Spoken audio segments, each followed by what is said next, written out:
আসসালামু আলাইকুম রহমতুল্লাহি ওয়া বারাকাতুহু। আশা করি সবাই আল্লাহর মতো ভালো আছেন।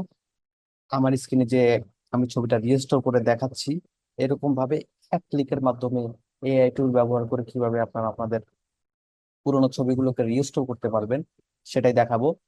আপনারা সিম্পলি চলে আসবেন এই ওয়েবসাইটে। লিঙ্কটা আমি আমার ডেসক্রিপশনে দিয়ে দিব।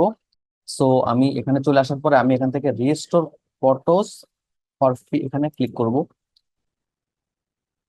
আপনারা চাইলে এখান থেকে আপলোড ফটোতে ছবি আপলোড করতে পারেন বা আপনারা ড্র্যাগ এন্ড ড্রপ করে ছবি নিয়ে আসতে পারেন। সো আমি আপাতত ড্র্যাগ এন্ড ড্রপ করে আমার পিস থেকে একটা ছবি নিয়ে আসলাম, দেন আমি এখানে ড্রপ করে দিলাম।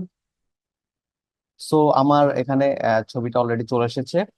দেন আমি এখানে চাইলে আমার ছবিটাকে ইনহ্যান্স ক্লিক করলে আমার ছবিটার রেজলিউশন বেড়ে যাবে। আর আমি যদি এই ছবিটাকে কালারাইজ করতে চাই তাহলে আমি কালারাইজ অপশনটা অন করে দিব। সো আমি এখানে দুইটাই করতে চাচ্ছি, দুইটাকে অন করে দিব। ইনহ্যান্স কালারাইজ দুটাকে অন করে দিয়ে এখান থেকে স্টার্টে ক্লিক করব।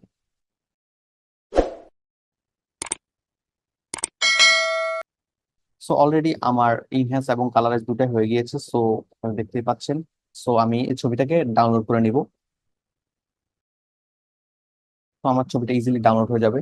সো আশা করি আপনারা বুঝতে পেরেছেন যে কিভাবে আপনারা আপনাদের পুরোনো ছবিগুলোকে আপনারা রেজলিউশন বাড়াতে পারবেন, পুরোনো সাদা কালো ছবিগুলোকে কালারাইজ করতে পারবেন। সো ভিডিওটি সম্পূর্ণ দেখার জন্য আপনাদেরকে অসংখ্য ধন্যবাদ। যদি ভিডিওটি ভালো লেগে থাকে তাহলে অবশ্যই চ্যানেলটিকে সাবস্ক্রাইব করবেন এবং অবশ্যই লাইক শেয়ার এবং কমেন্ট করবেন।